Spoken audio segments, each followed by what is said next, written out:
friends, it's Amy. Welcome to Doki Doki Forest. I'm so glad you are here. What's on the desk today? Well, you may have seen me show this a couple days ago. This is my magazine turned glue book.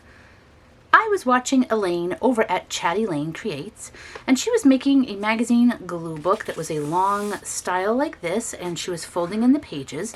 I'll link her channel down below. And as I was watching it, I decided I would do one along with her. So I had this long journal, and then I decided to cut into it and just make a bunch of random cuts that would be all these different like castle shapes. I know it's hard to see right now, but I cut them all different. Some of them make no sense. And, you know, some of them have like towers, and they're all these kind of different shapes. I've just gessoed the front and back. I haven't gessoed anything else. So today I thought I would grab some acrylic paint and at least paint the front and back. And then we'll take it from there. May actually wind up gluing some things on. I wanted to make each part of the castle like a different room.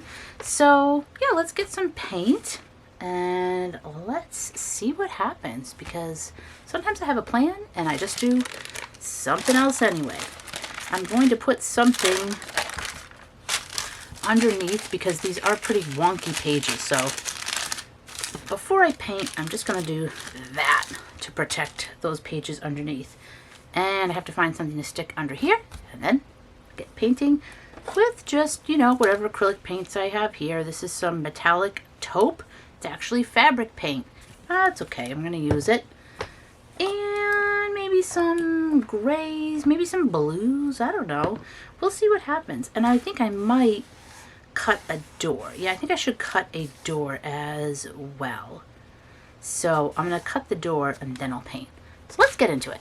I'm going to speed this up and just do a voiceover so that way I can just really get into my creative time. So here we go. Okay, the lawn mowers are going outside, so that must mean it's time for me to do a voiceover. I've cut my door in the castle, and now we're just going to get some paint, and I'm going to use my finger. I like to do that, and I also want to make this look like a stone castle. So doing some finger painting is just perfect for that. You just keep dabbing your finger in and making some rough circly ovally shapes, and then just get different colors until you fill in the whole front and back.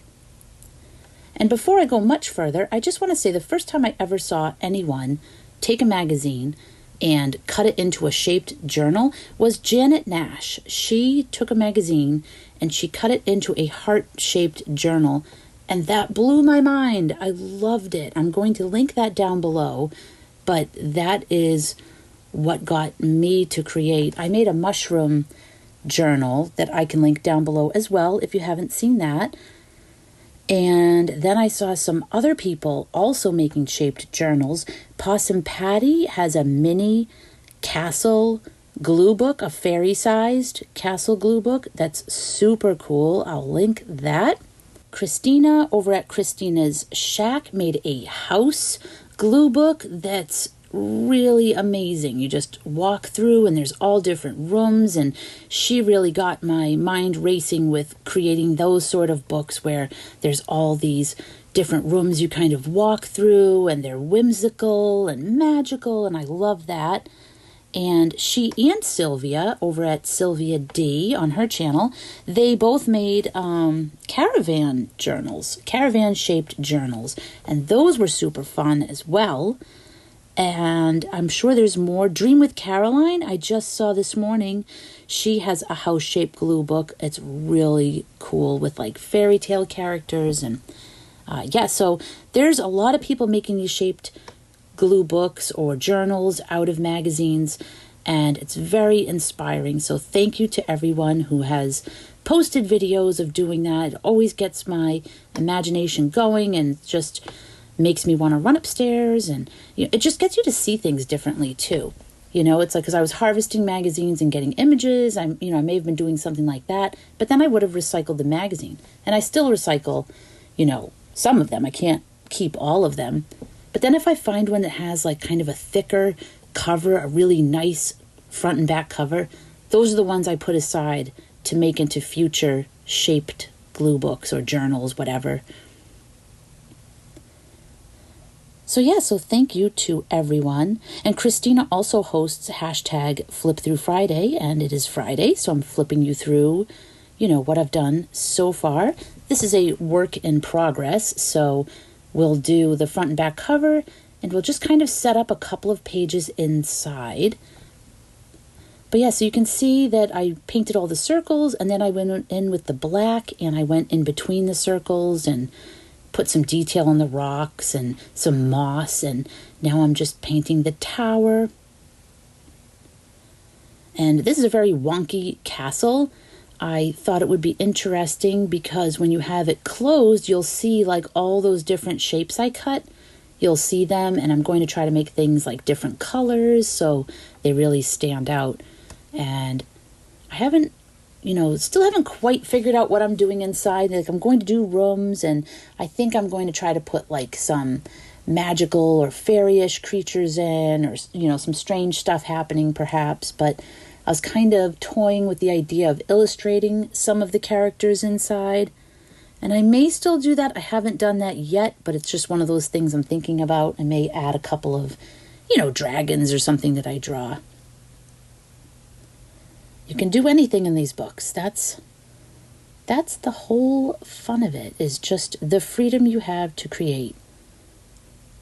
And it's nice to have a few different projects going too. So like one day you might feel like gluing in this sort of a thing, and then, another day you might be like, oh, I don't feel like doing like a castle glue book. I just want to, glue something random, or maybe today I just want to do, finger painting or something, I'm just putting some white highlights on these rocks now, just trying to give them a rocky sort of appearance, or stone sort of appearance.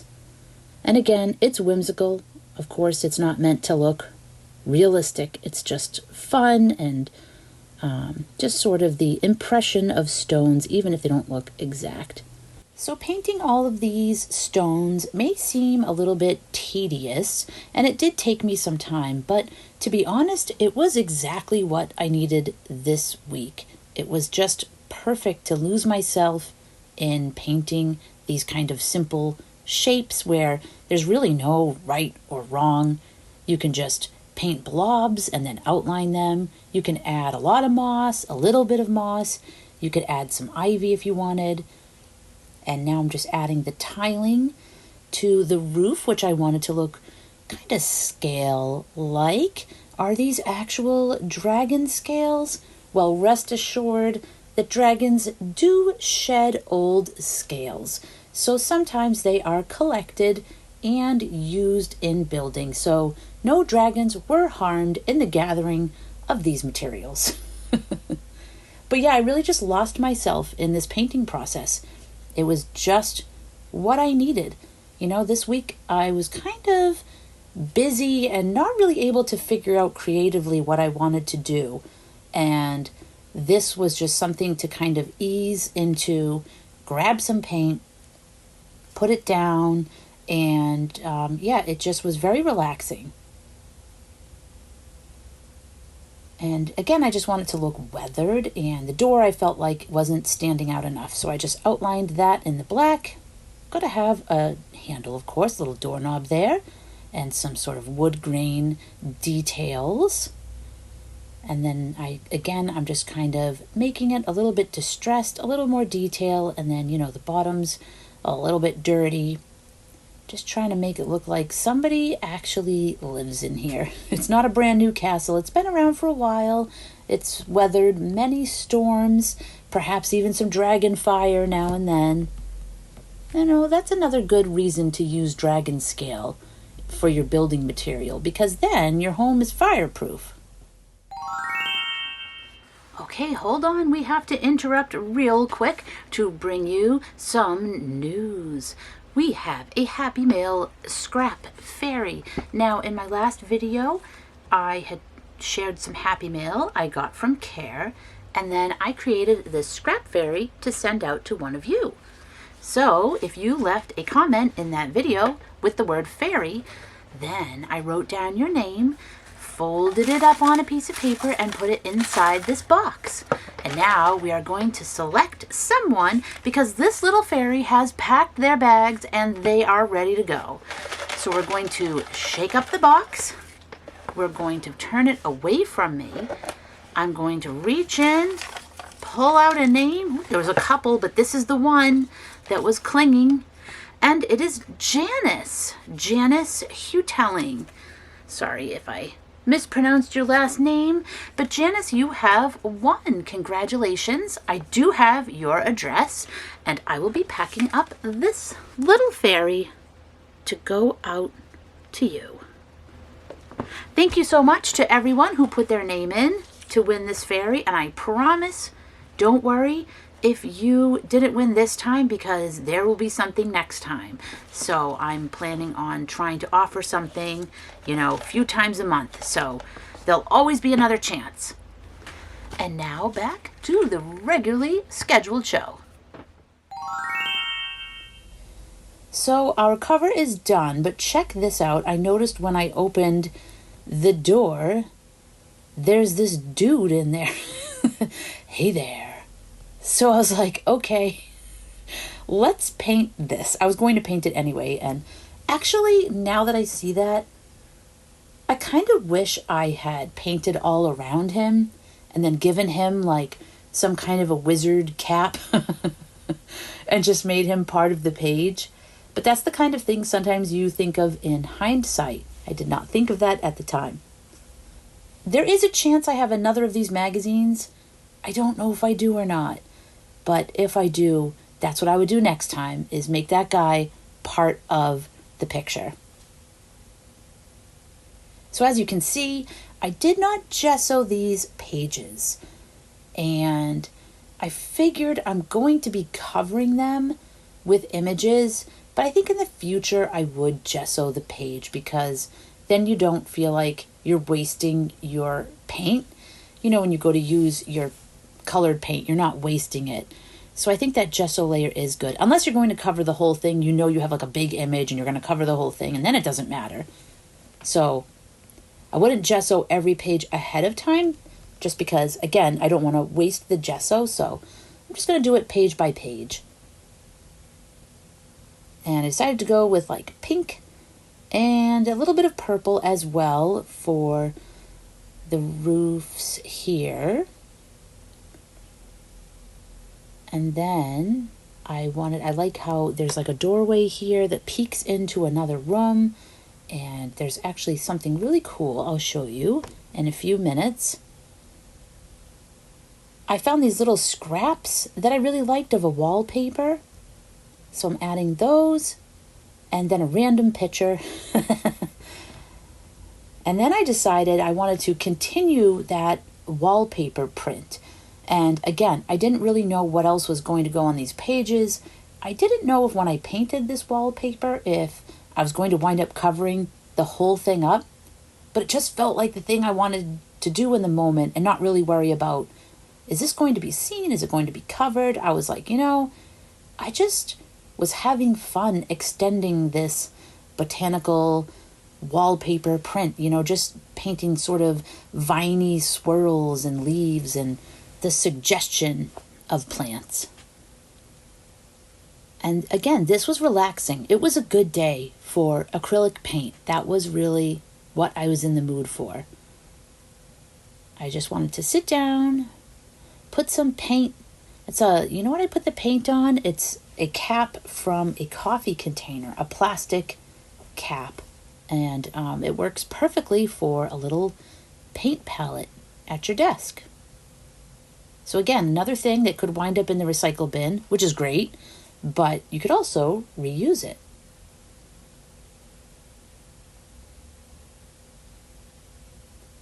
Now, I did leave a little small strip of paper at the bottom of my door. That's the only thing that I don't know why I did that because it's so thin.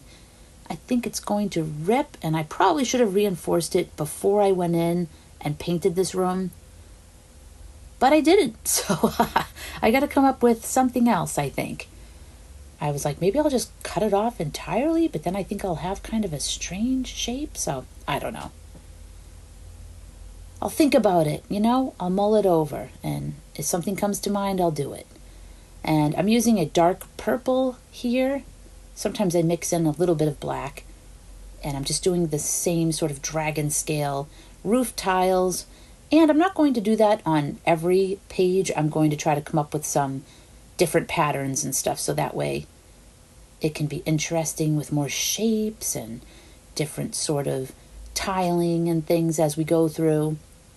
But I just had fun doing this on the front, so I thought, well, let's just keep it going. And now I'm just adding a little bit of distress just to, again, make these tiles look like they've been out there for years. These are not brand new. And then when I make them a little bit too dark, I'm going in with a light pink and just adding highlights here and there. And I wanted to blend the bottom of this image in with the page. So I kind of did this like finger dot thing, but honestly, I'm not like loving how it came out, but I kind of just did it. So we'll make it work. And I know it's going to get covered anyway because I want to put somebody there, so that way when you open the door, you see someone. That's not that guy that was there before. Nothing against that guy. He just, wasn't exactly the type I was looking for to be in the castle. And just distressing this door inside as well. And I did not do a good job of covering the back when I did that. So some of that pink went right through the crack and right on the edge. But, you just get a little black paint, you cover it up, and nobody has to know.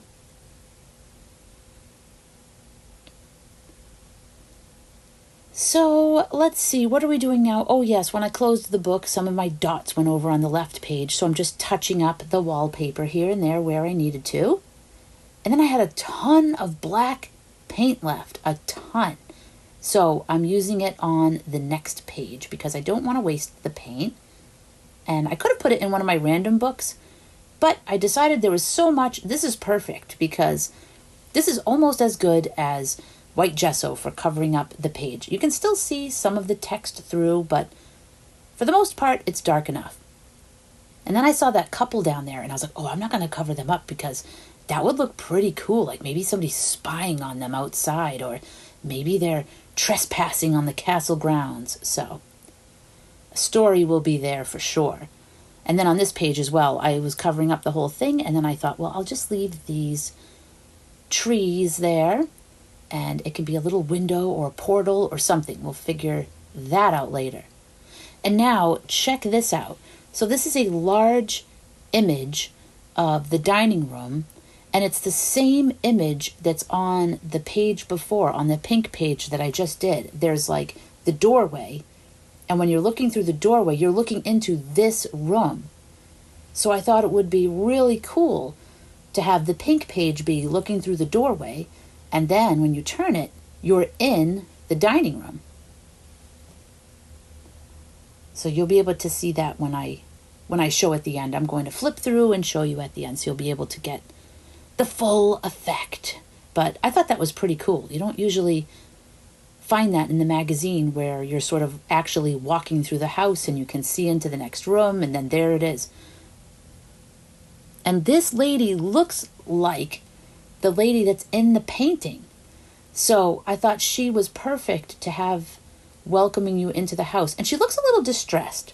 So I think there's a story there too. Is she distressed because she doesn't like the way the painting looks? And she doesn't like that it's like what you see when you first come in the castle? Or is there something else going on? I don't know yet. And then I just kind of wanted to break up this pink. I have these random squares. I thought this could be some wall art, or, maybe that's a fairy that like is talking to the lady. Maybe they have special little portals they can use, little screens they use or something to talk. I don't know. And then there's a lamp that almost reminds me of like the leg lamp from A Christmas Story from the movie.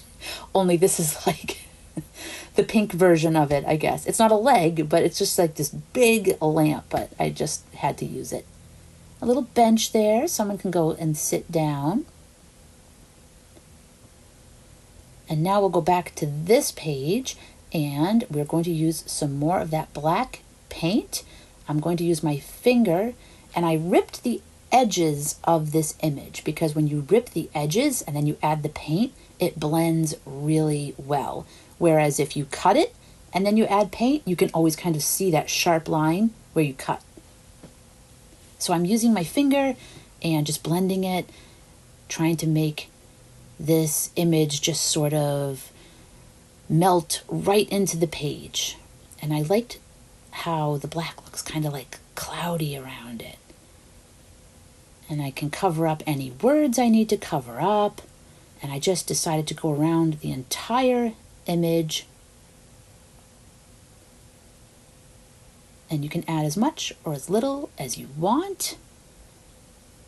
I was really enjoying, now see, I tried to lift it up because I was getting some of that black on the pink now, because again, check it out, I'm not putting something in between the layers there, I'm just painting. So, you know, learn from my mistakes and be sure to put something in between those pages so you don't accidentally paint the page before it by accident. One of these days I'll get it. So here we go. Here is our castle so far. We're going to open the front door, and here's this lady looking kind of like, maybe she wasn't expecting company. Who knows? Then you walk in, and you've got this pink room with some wall hangings and a ginormous lamp. And then there's the doorway. You can look through and see the dining table and the painting. And I can always add more. This is just what's there for now. Then you walk through the doorway, and here you are. You are in the dining room. And again, this page will have more to it. I just wanted to set it up for now.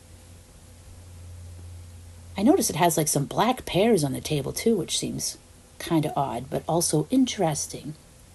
There's our pages we prepared for another time, and then we have the back. And that's where I'm at so far. So thank you so much for joining me here today, and I'll be back with more pages in here soon. Be sure to check out #FlipThroughFriday and see what everyone else is up to today. I hope you have an awesome day, and I'll see you again soon.